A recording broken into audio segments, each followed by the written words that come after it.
Good morning, everyone. You are welcome to today's Education USA Student Visa Orientation. My name is Chinenye Wadileke. I am an Education USA advisor with the United States Consulate General, Lagos. I would like to start by congratulating every single one of you who has worked really hard towards securing an admission for fall 2020 in the US.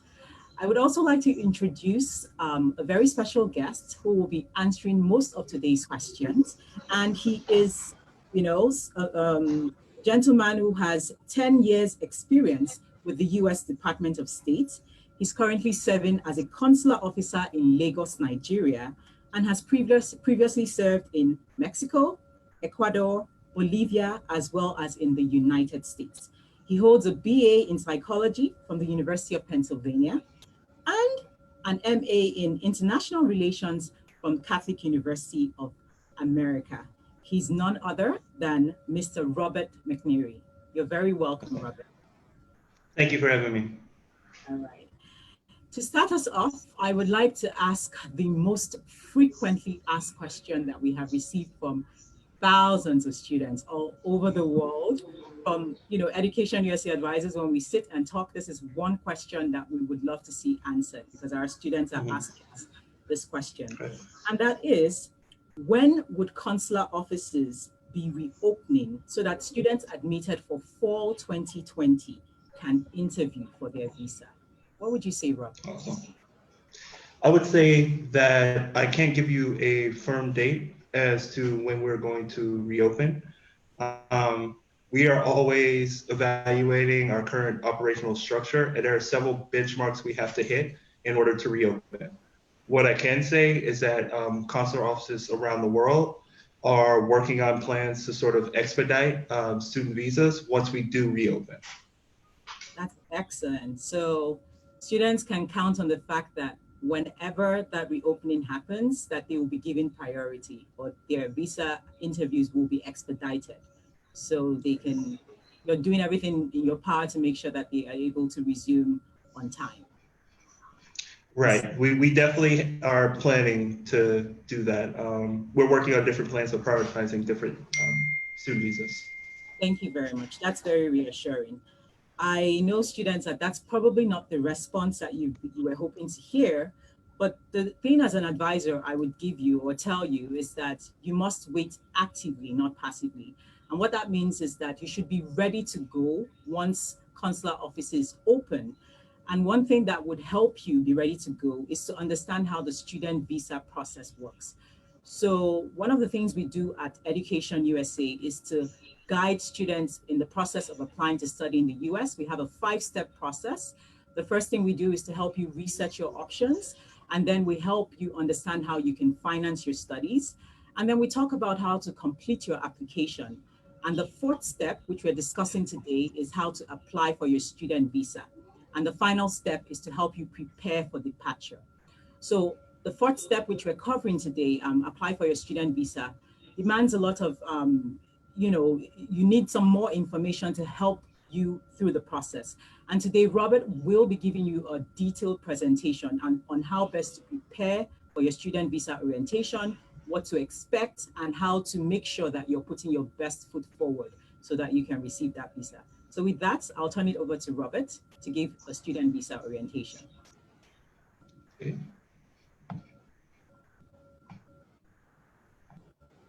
All right, thank you. So bear with me as I start the presentation.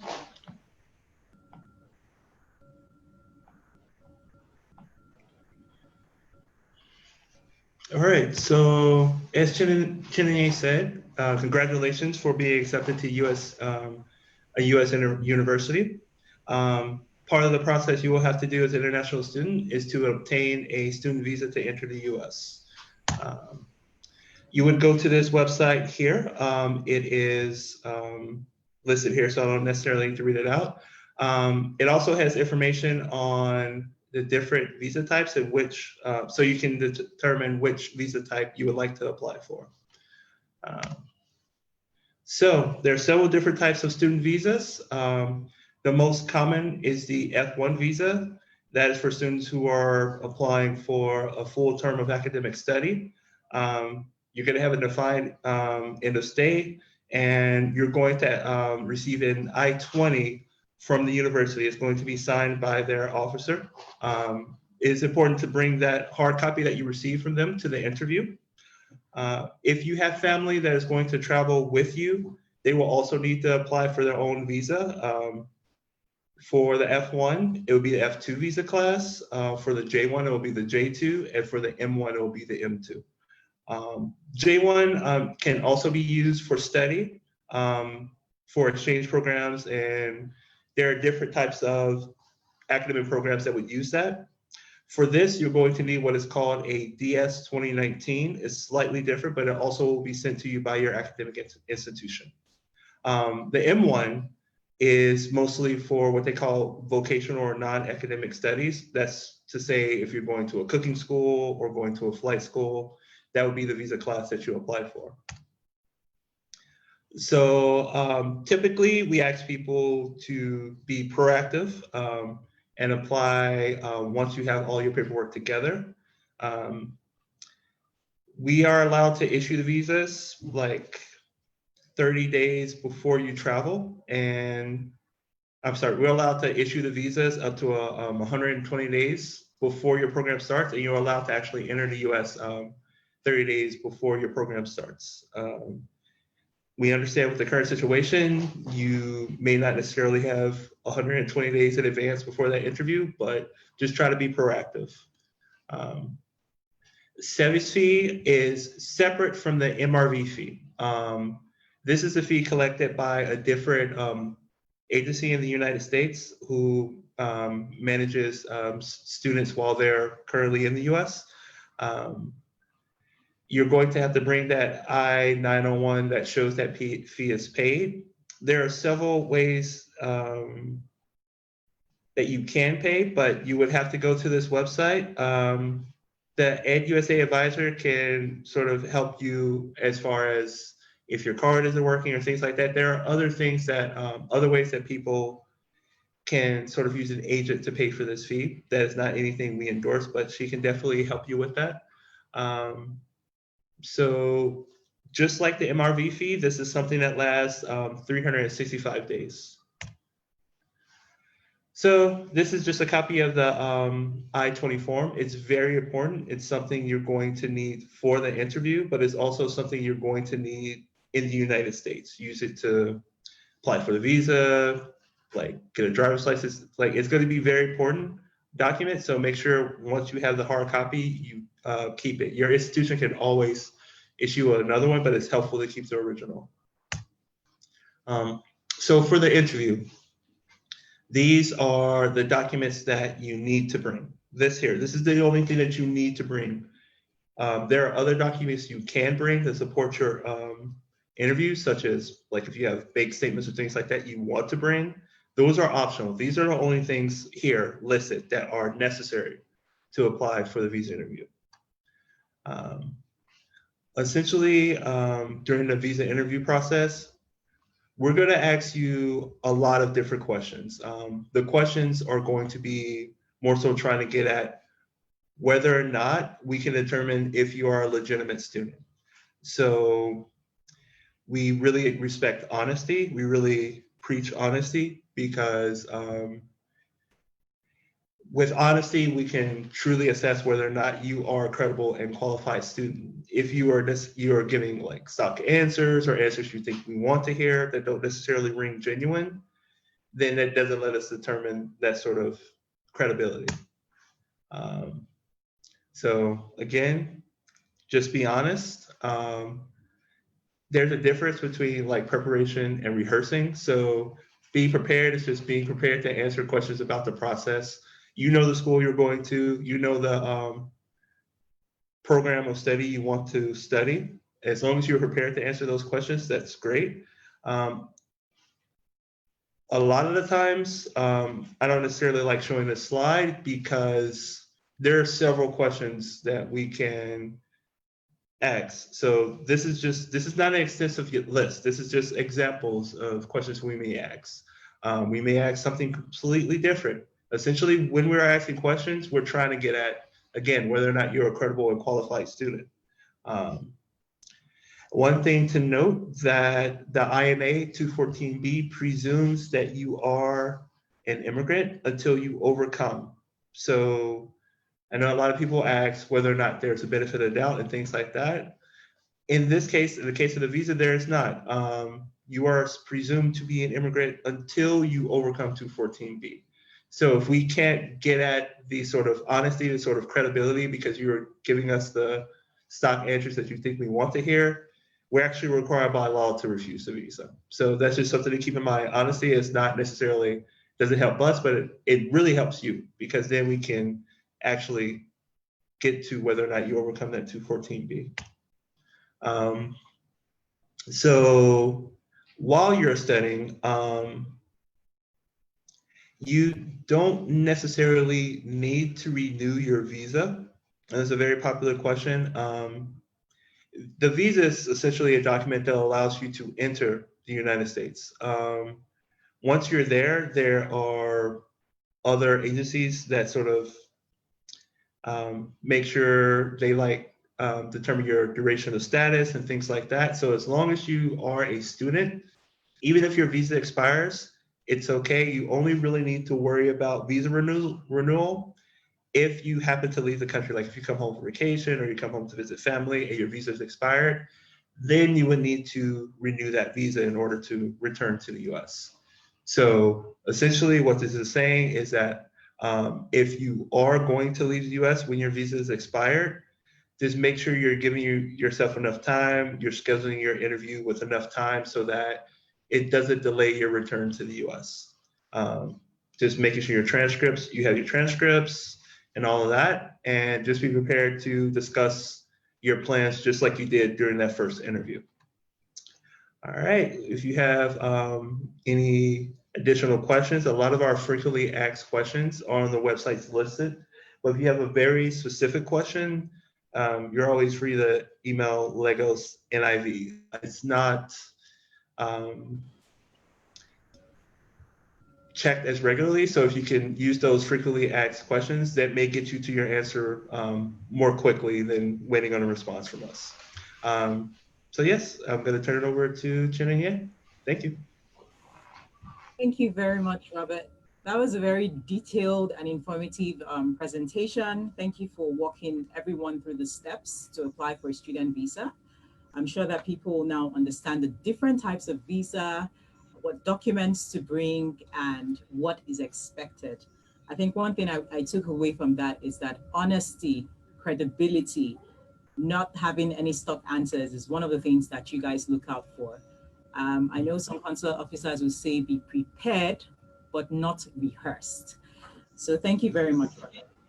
So the first question I would like to ask you is, when you say that students, you're not sure when embassies and consulates around the world will be opening, is it possible for students to go ahead right now and schedule their visa appointments, their student visa appointments, even before consulates and embassies open? Can they just go ahead, fill out the DS-160, schedule a date whilst they're waiting? Right. They can. So that is something you can do to sort of prepare. Have your DS-160 done. I would say that the MRV fee, like I was saying before, it's valid for 365 days. So that's something you should keep in mind when you decide when to pay that fee and when to schedule that appointment. So you are welcome to, sorry, you're welcome to do so. You're welcome to set an appointment in the future. However, that would be a choice that it's a choice for you to make. There's not necessarily an advantage to doing so, is what I'm trying to get at. Okay.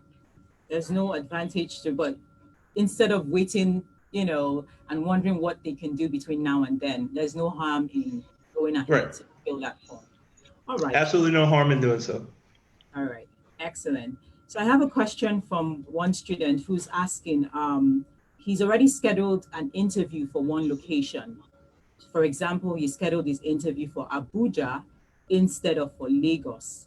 Mhm. Can he reschedule his interview right now? I know it's pretty similar to the first question, but if you've already scheduled it before the COVID-19 pandemic broke out, is it possible to just go ahead and reschedule to another location right now? It is possible. However, I would advise that in the system, you can only reschedule once. So Okay. once you have rescheduled, then the system will lock you as far as like being able to reschedule again. So I would be very wary about doing so before things reopen. That's a good answer. All right. In terms of payment of fees, I know you mentioned the MRV, which is, I believe, about $160 here in Nigeria. Can students pay the visa fee now? I know banks are operational, at least in some Mhm. parts of the country, but can students just Mhm. go ahead and pay that visa fee, CVIS fee, all those fees, Mhm. have their receipts ready, or should they wait? Again, that goes to the answer of the personal choice. So you can be prepared by going ahead and paying that MRV fee, paying that SEVI fee. However, those fees only last for 365 days. I I don't expect that we'll be closed for 365 days. I hope However, not. exactly. However, so again, there's no harm. There's no harm in doing so. Okay. So I think you already answered the next question which we received, which was what's the validity of the service fee? And from what you're saying, it's 1 full year from the date you Yes, pay. Okay. exactly. Okay. So I have a question about service fees. So a lot of students in Nigeria are finding it difficult to pay for the service fee. They say that when they put in their bank card or they try to use some form of payment, it's not working. I would just like to address that because that's one of the questions we receive as Education USA advisors. There are certain countries in the world that are blocked from paying the service fee directly on the fmjfee.com website, and Nigeria is one of those countries, unfortunately. What we advise students is to seek out maybe a friend or a trusted person in the US who can pay directly for them. That way, there are no additional charges. The fee is $350. But if you can't find someone or you don't have someone in the US to help you pay, there's certainly a few companies in Nigeria, advising centers or advisory businesses that help pay the service fee, but they add an additional cost to it. So explore that US option first. You can even ask your institution. I know some US institutions will agree to pay that fee for you, and then they deduct it from your tuition once you enroll, or you find a way to pay them back. So definitely explore all options. But whether someone is paying with a US bank card or a Nigerian bank card, you can't pay from Nigeria, unfortunately. All right, back to you, Robert. On filling the DS 160 form, um, I know you said it doesn't matter if they start filling the form now or they fill it later, but if someone decides to fill it now, and their institution changes the start date, are they allowed or can they go back to that form to change whatever responses that they've already given? Or once you fill the form, that's it? No, we can, if they email legosniv.com, we can unlock the DS-160 so they can make changes. Um, However, as long as when you present for the interview, you're able to credibly explain the difference, why things have changed, that also works. Okay. But you can go either route. We can help you change it, or you could just explain at the interview. Okay. Okay. When you're filling the DS 160, if a student is married, who exactly is your dependent? Is it their spouse and their children, or can their parents be a dependent as well? Especially if they're taking care of an aged parent. Who exactly is your dependent when you're filling the DS 160?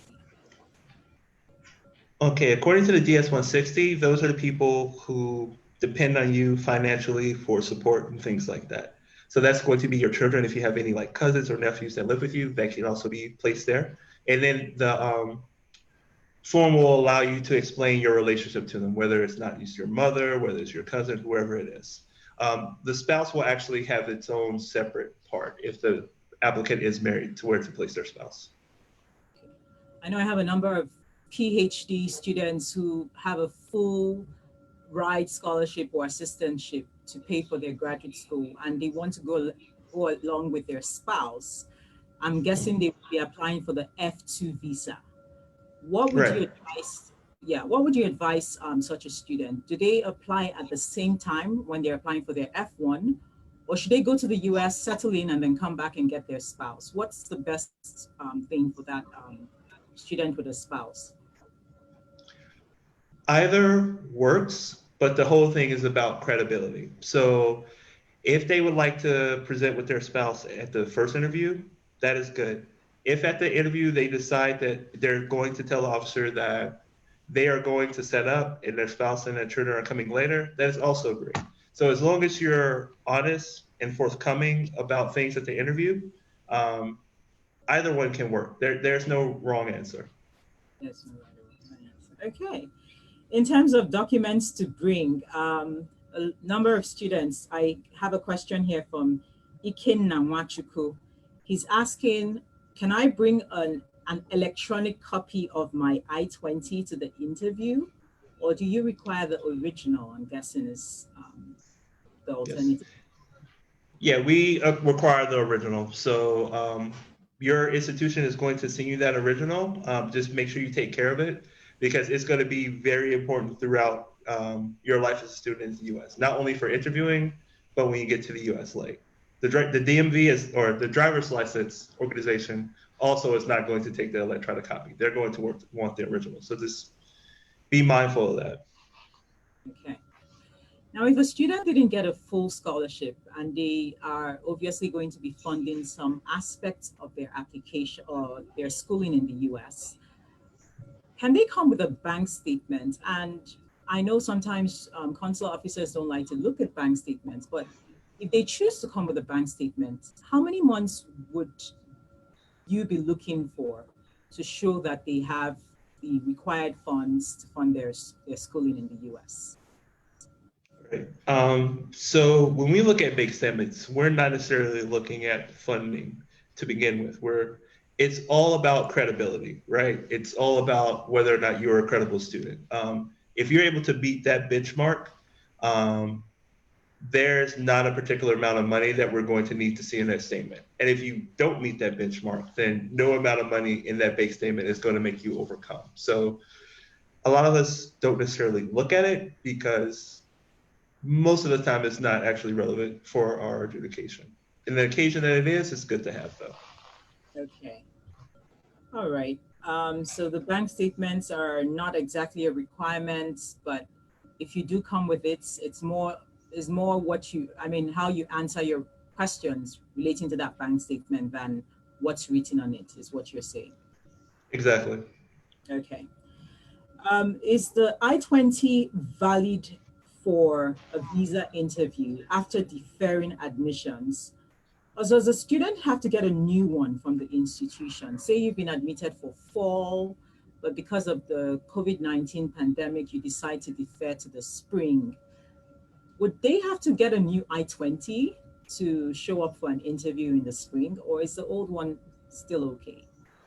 No, if there's any change in status, so if they're deferring admissions, they will need to get that I-20 updated and sent from the institution, as well as other things. If they have a scholarship that's been increased, they should probably have that updated on the I-20.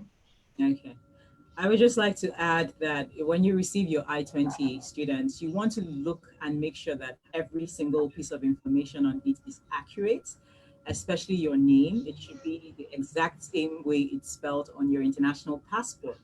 And if there are any errors, you want to alert the school so they can correct it and issue you an updated version. It's very important that your I-20 is completely accurate. And as Robert said, if there are any scholarships that they've granted to you, if they sent you an email with the scholarship, it has to reflect on your I-20 for the consular officer to believe you. So very important to know. All right. I have a few more questions coming in. So I have a question from Uche Ofo. The person is asking, my appointment was canceled when the consulate closed. Will my fee be revalidated? if an appointment was booked before the consulate closed, and then for some reason, I mean, obviously for the pandemic, the consulate closed, will that fee be revalidated? Will the person still be able to use that same receipt and come for an interview? They will be able to use that same receipt. So um, once we are reopened and you are able to schedule the appointment, you will still be able to use that fee to reschedule. And even if that was your rescheduling, you can email us at legosniv.com at state.gov, and we can work with you to reschedule. But yes, that would still be valid as long as it's within that 365 days. Excellent. So LagosNIV at state.gov is the email address to direct Mhm. whatever issues you might have with rescheduling. Okay. I have another question from Prosper Neke Bemi. If I get another I-20 from another university, do I need to pay another service fee? So I'm guessing this is someone who's gotten multiple admissions. They got the first I-20 and maybe they received another admission to another institution they would prefer to attend, but they've already Mhm. paid their service fee. Do they need to pay another service fee? No, as long as it's within that 365 days, that SEVI is applicable to any institution in which they want to apply. All right. Thank you. So service is applicable or as is still usable or valid as long as it's within the 365-day window. Okay. The question now is still from the same person. Can I pay my service fee at the consulates? I Um, at this point, you cannot. So the SEVI's fee, like we were saying before, is not actually associated with the U.S. consulate or the State Department. It's associated with another organization. So you wouldn't be able to pay that at the consulate. You would need to pay it online. okay. All right. So you pay the service fee online, and I explained that earlier. Can students with okay, so during we talked about documents to bring during the visa interview. Now during the interview, how can a student show strong ties to their home country? I mean, take a 16, 17, 18-year old who is not married, who has no children, probably no landed property. How can they show strong ties to their home country during the interview? What are you looking for? So that goes back to the original answer of honesty, right? We're trying to determine whether or not they are a credible and qualified student. So we're not necessarily looking for ties in the sense that we're looking for property and we're looking for like strong family. We're essentially looking for the answer to the question: is it your true intention to go to the U.S. and be a student? Like, if that is the answer, you will likely qualify for the visa. Okay, all right.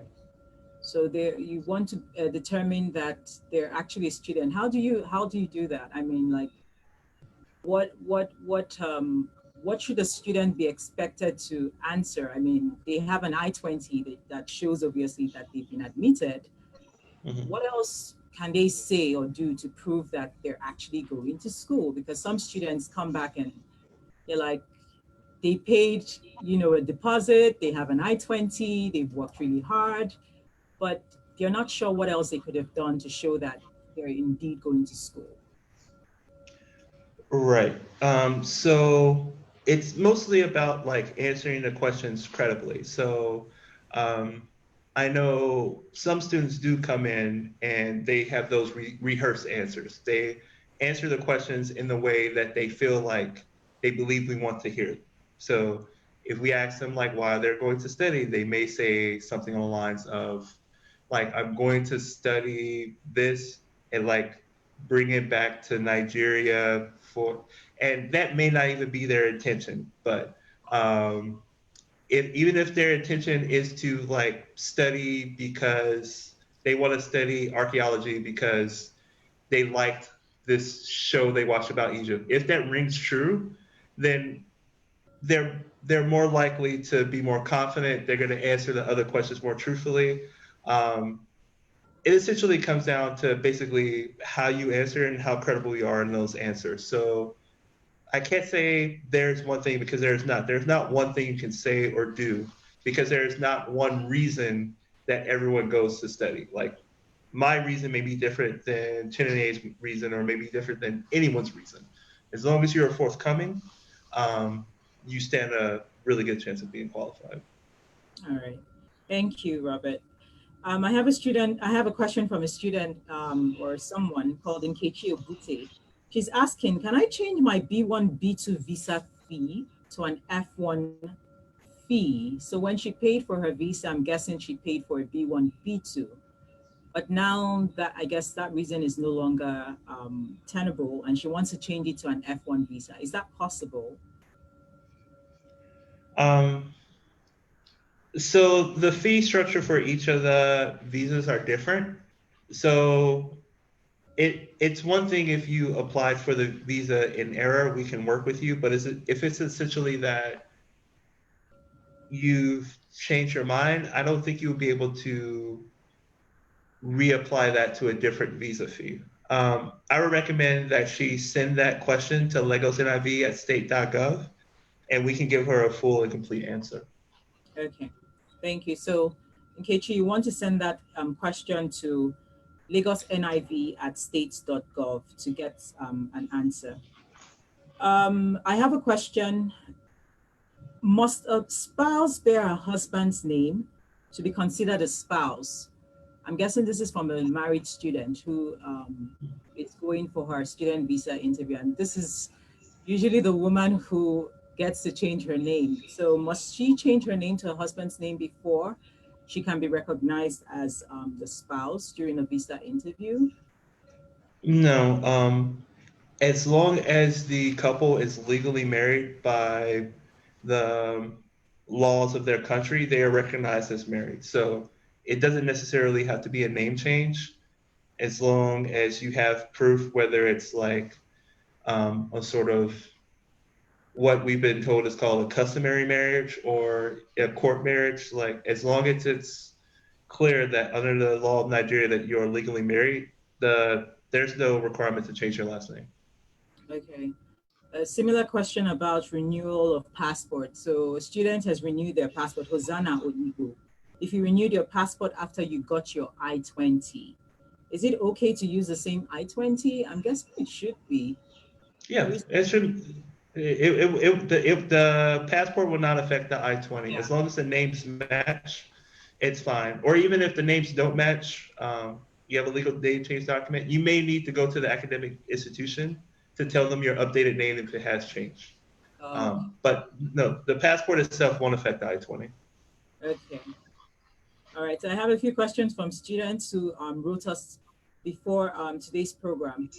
So they're asking, I didn't take any standardized tests, but I was admitted to an institution. Will it affect my chances of getting a student visa? No, it should not affect it at all. So people of all different levels of education are um, receive admission to universities, and they have credible reasons for going. You don't necessarily need a higher or standardized test in order to, let's say, want to go to cooking school. Um, it's just a matter of like again, going back to the original thing, are you a credible student? If you are, then the fact that you don't have a standardized test won't affect anything. All right. What about if a student only applied to one institution and that one institution was the one that admitted them, and as soon as they got their admission, they were happy, they were, satisfied, and they accepted it? Will it affect their chances when you ask them how many schools they applied to? No, it's that question alone. There's no one factor that's going to determine whether or not you are approved for the visa. So if you've only applied for one school and you can incredibly explain why you only applied for one school, then it should be fine. It should be fine. Okay. Now, if a student is attending a school where they have a relative who lives close by, and that relative has invited them to come stay with them to reduce the cost of attendance, will it hurt their chances just having family already in the US and going to stay with that family member? No, it won't. It won't hurt their chances at all. it's actually the inverse. If they have family in the US and they're sort of trying to hide that they have family in the US, that will hurt their chances. But it makes total sense to want to reduce costs and to stay near family. I can even say personally, there were cases where I approached people where that case, they wanted to go to the school in North Carolina because their cousin was already going to that school and they wanted to like stay in an apartment with them. It made total sense. But again, it goes to credibility. That answer may not ring true for other people. So just make Right. sure you're honest. All right. All right. Thank you so much. I think the answers you've been giving are very helpful, and students obviously are getting a lot from this. One other question we received is, can I work while studying in the US on a student visa? Am I allowed to work? Okay, so under the student visa class, you are not allowed to work outside of what is called work study, what the academic institution allows you to do. So that you cannot do under the student visa class. There is a way where you can apply with the Department of Homeland Security to get a work authorization to work off campus, but that is something you would have to pursue with them. As far as just with the F1 visa, you can't work outside of your academic institution. Okay, and for students right now, for you to work on campus, that's in your academic institution, you can't work for more than 20 hours a week. Because remember, the primary purpose of your studying in the US, your primary purpose of being in the US is to study, not to work. So there's a 20-hour limit on how much time you can work whilst you're studying. So that's something for you to know. And for many of you who might be thinking of working as a means to pay your tuition and fees, I am just so sorry to announce to you that you will be earning minimum wage. So that money that you're earning will not in any way, shape, or form cover your cost of attendance at an institution. So yes, you can work, but you can't work for more than 20 hours, and you can't work outside the institution unless you get the special permit or authorization as Robert mentioned. All right. Let's talk about visa renewal. So a student is in the US, they're studying, their visa expires. Should they have to come home to renew, or can they do it from the US or some other country? So, as far as visa renewal, the visa is essentially your permission to apply to enter the US. Once you are in the US, you're going to be given what is called a duration of status that is dependent on your status as a student. So as long as you are a full-time student, um, you do not need to renew your visa when it expires. The only exception would be if you were to leave the country for any reason. If you were to go return home to visit your family and your visa is expired, then you would need to renew your visa. But if your intention is to be in the US for the entire 4 years of your academic study, you will not need to renew. Okay. So as long as students are taking classes and they're not out of the study mode, they can Mhm. stay on an expired visa in the US, correct? Exactly. All right. Exactly. Yes. Thank you. Um, so if a student maybe does a semester abroad or study abroad program in a third country, another country outside America, they would have to come back home to renew before they can be allowed back on an expired visa, correct? No, so you can apply for a student visa in whatever country you're currently residing. If you happen to be residing for a semester abroad in the UK, you can apply in the UK. That's no problem. That's great. That's good to know. I think a lot of students feel like they have to come straight home before they go back to the US. So I think that's really good information to have. You can definitely apply for a visa, renew your visa in another country where you're doing your study abroad. Okay, I have questions from students who are also wondering if they can renew in Mexico or Canada, since that is closer to the US than, coming back home to Nigeria. I have a question. Can students already in the US whose visa has expired renew their student visas in neighboring countries like Mexico or Canada? They can, but that also goes back to the intent, right? So you're going to be in the U.S. for the intention to study. So there's no reason to renew that visa unless you are leaving for a credible reason. So if you were to go to Mexico to reapply for the visa, um, the consular officer in Mexico may have some very specific questions as to why you're coming to Mexico versus going to Nigeria, and why are you renewing the visa. So again, just sort of make sure you're planning out the purpose of the visa and why you're applying for the visa. Excellent. That's good to know. I have a number of questions concerning financing studies and visa issuance. So I'm just going to bunch them into one. Several students have asked if a prospective student intends to use or get student loans, education loans, via an agency in the US or outside the US to finance their tuition and fees, would it be okay to present during a student visa interview? If you didn't get a scholarship, maybe your family can't pay, but somehow you're able to secure a loan or loans. Is that All right. an acceptable form of financing your studies? It is, yes, is of course is an acceptable form of financing your studies.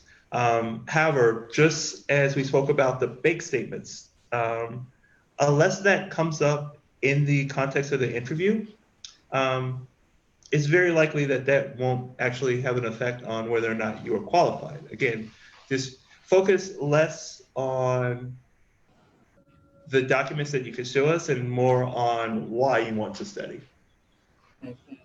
So less on the documents you want to show, documents you want to show, and more on why. So you're basically saying that students' verbal responses are more important than any piece of paper that they can show.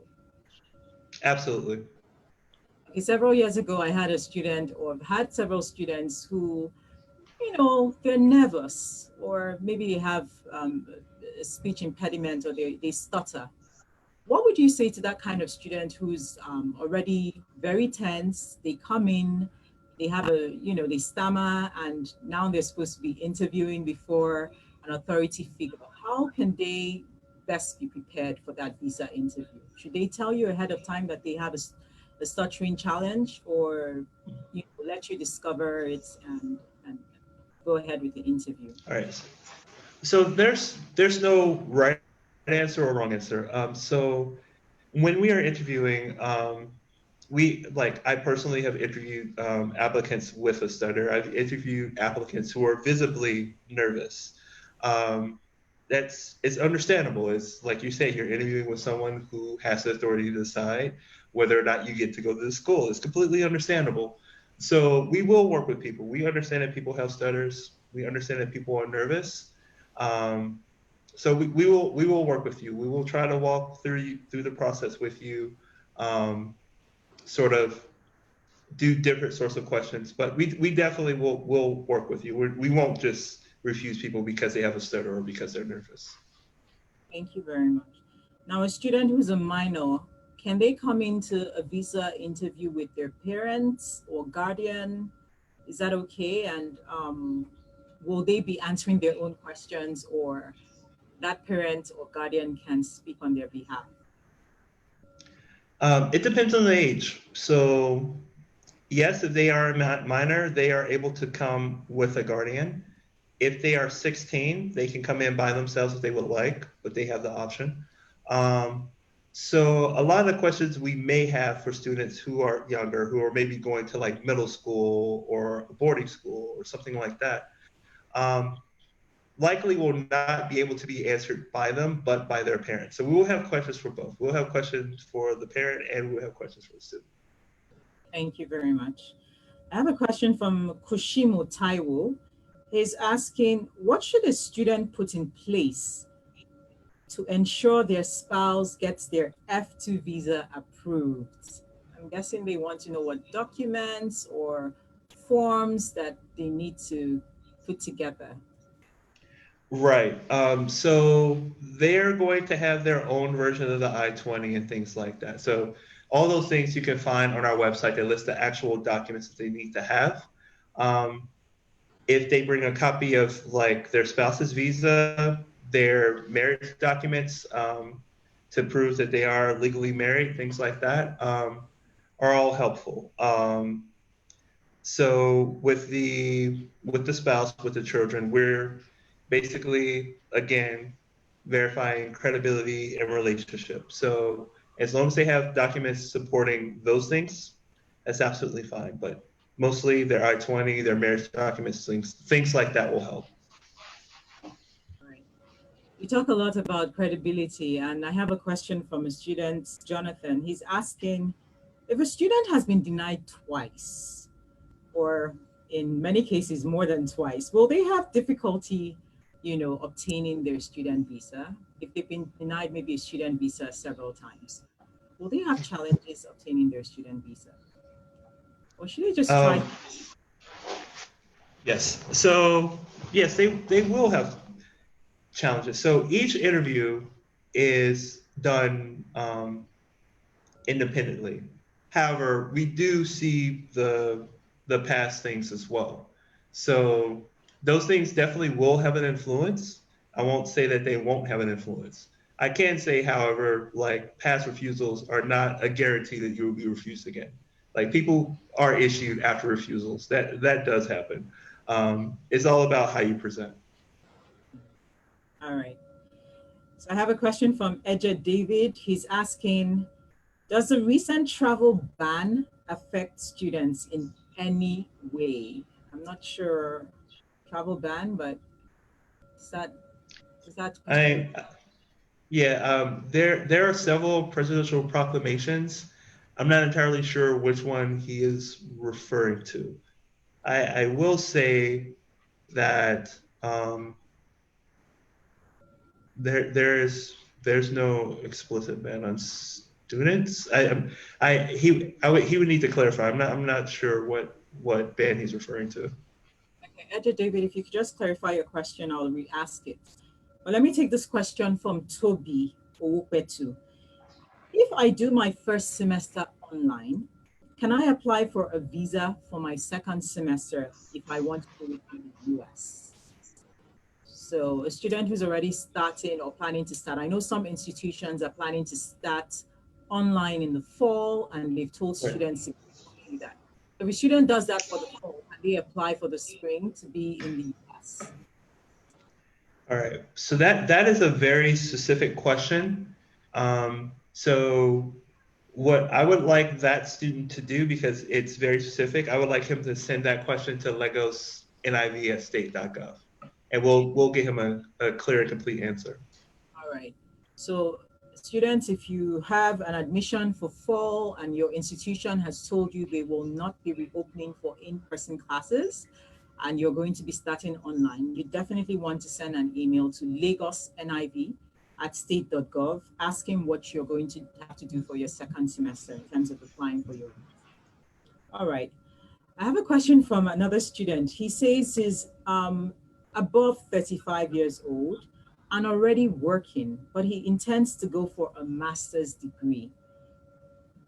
What's his chances of getting a visa above 35 years old? Is there an age limit? I'm guessing it's a question to receiving Yeah, a visa. there's no, I understand. There's no age limit.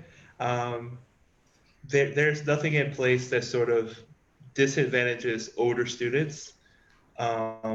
So if you're 35 and you want to go for a master's and you're able to explain why you want to go for that master's, that should help your case. You won't be penalized because you're 35. All right. So this question is from Toyosi, and the person is asking, I have an admission to a community college. Do I need to renew my visa after my associate degree? So obviously from a community college, you're transferring to a four-year institution. It's going to be different. Does that student need to renew their visa before transferring? No, they will need to be in contact with the new academic institution. Make sure that in SEVIS their change of institution is like reflected. As long as you're able to do that, they'll give you a new duration of status. The visa again is if you leave the country and will be re-entering. If you're just finishing community college and switching to a 4 year, you can do that all without having to reapply for a visa. So I assume that that would hold tenable if a student is going, say, from like a bachelor's to a master's degree and to a PhD. It does. It holds the same. All right. Thank you very much. This question is um, okay. I have a question from, I think many students have asked this question. When the consulate reopens, will students be considered for priority appointments? I Yeah. know. So, my apologies, please. I thought the question was over. I mean, will they be given priority? So essentially, we are working on a game plan as far as like when we reopen, which visa classes we prioritize, and we're definitely looking at like prioritizing student visas, as far as like those that are canceled and those that would have been for like fall admission. We're definitely looking at a game plan for that. So yes, we can say we're definitely looking at a game plan for like sort of expediting those. That's very reassuring, students. So there's a game plan for when the consulates and embassies reopen to make sure that you're prioritized as a student. All right, I have a question from another student who's asking, if a parent gives an adult child a loan to finance his studies, will it count against that adult child? I mean, you're old enough and you have a parent who's trying to sponsor you or give you a loan. Will it hurt during the visa interview? No, it shouldn't hurt. I mean, that it makes sense. Your parents are going to want to see you succeed. So that would be something that is held as a negative during the interview. Another question from Justice U Justice. What's the chances of a student who doesn't bear the same surname with his sponsor? So I know sometimes we have students who are being sponsored maybe like by a company where their parents work or by a relative who's not bearing the same surname as them. How does that affect them or not? It doesn't affect their chances at all. We just look at whether or not they have a sponsor. We're not checking surnames. We're not. We may ask who the person is to you, but it shouldn't affect it at all. So as long as they can explain the relationship with that person, which I guess is more important, then that's what Right. you want to know. All right, great. Okay. Um, this is another question of chances. I guess people are trying to gauge how successful they will be. What are the chances of a student visa, or of a student receiving a visa if he plans to attend a community college first, as opposed to a 4 year institution? I know some people already feel like It's community, honestly sorry. some people feel community colleges are not favorably viewed by consular officers, but what would you say to that? I would say that the chances are the same. So it doesn't actually matter if you're applying for a community college or a 4 year college. If you can explain credibly why you're going to the community college, it's no different than you being able to explain credibly if you're going to a 4 year. We're basically looking for, again, going back to that Odyssey thing. Are you intending to go use this visa to study? And if you are, then your chances are good. Thank you very much. So you make sure that your desire, your reason for going to study is valid, and that's what's most important. I have a question from a student who's asking, I have a valid B1, B2 visa, and I have not abused it. I would like to switch to an F1 visa. First of all, can that student switch? And the second question is, does this make my chances of being approved higher? Okay, so it doesn't affect your chances. It's just like with well, I shouldn't say it doesn't affect your chances. It's just like with the refusals. We will see that issuance. We will see that it has happened. You can't switch it. However, you are allowed to have multiple visas at the same time. So you can have that B1, B2, and you can have an F1 and Okay. whatever other types of visas that you apply for. You just have to, I just warn students who have multiple visas, just be careful which one you show the officer at entry, because if you're telling them to go, you're going to go study and you show them the B1, B2, they're going to have questions. So just make sure the purpose of travel matches the visa you're showing the immigration person. All right. That's good. Very good to know. So I have, I guess, David Eje has worded his question and he's asking now, how does the proclamation by the president regarding entry into the US affect students seeking to study in the US this year? Okay. As of this time, it only affects, and this isn't a proclamation, it only affects certain visa classes. So if it's an F1, that's not under the proclamation. It's only certain categories of the J1. So um, I can say that if you have a valid visa, if you're able to apply or if you already have one, it doesn't affect it at all either. Um, so yeah, I quite I can say that the proclamation is very clear on what visa classes it restricts. Excellent. I know for sure that the proclamation does not affect F1 student visas. So students, you can be rest assured that going to study in the US is not a problem because your visa category is not affected. So this question, I guess, has been asked by several people, but I think I would just repeat it since it's coming frequently. What would you advise students who are to resume by August, but can't find a date until November? Or if you don't enter the US before August, do you need to get a new I-20?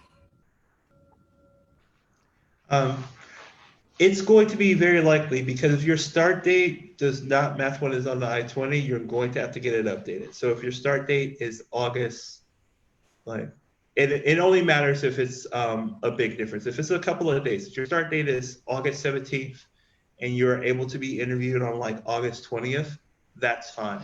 But if your start date is August 17th and you're not unable to get an interview until October, you are going to need to get a updated I-20. All right. Thank you very much, Robert. This has been very helpful. I just have one last question for you before I think we call it a wrap because we are running out of time. So Mhm.